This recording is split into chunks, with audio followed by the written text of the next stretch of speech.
explain how it is that Albert Woodfox has been in solitary confinement longer than any prisoner in the United States, 42 years, though court after court says he should be freed? There really is no explanation for it. I mean, it's just a matter of retaliatory barbarism. How did he end up in jail? Albert Woodfox originally went to prison on an armed robbery charge. He was then, while in prison, convicted of killing a corrections officer. During the investigation of that killing, he was put into solitary confinement. He never has been released from solitary confinement.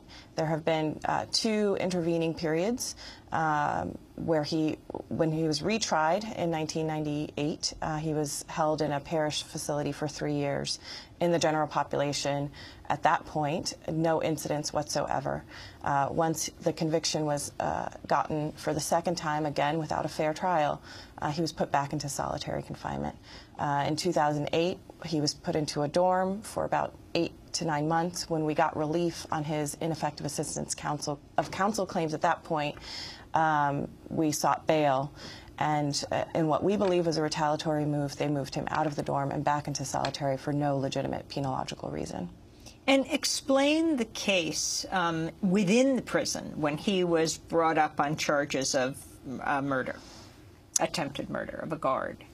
So in 1972, I think for a little context, the conditions in Angola were atrocious. There was an inordinate amount of violence among inmates, among guards.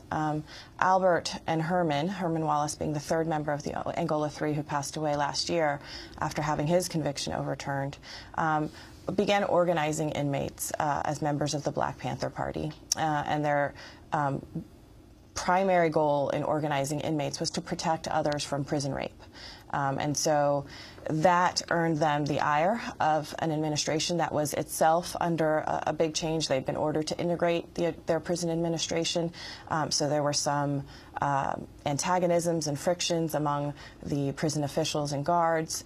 And then when this terrible murder happened, I mean, it's truly a tragic crime, they were automatically, immediately fingered as the culprits without any evidence whatsoever, and a number of people who were affiliated with that Black Panther chapter in a prison were put into solitary confinement.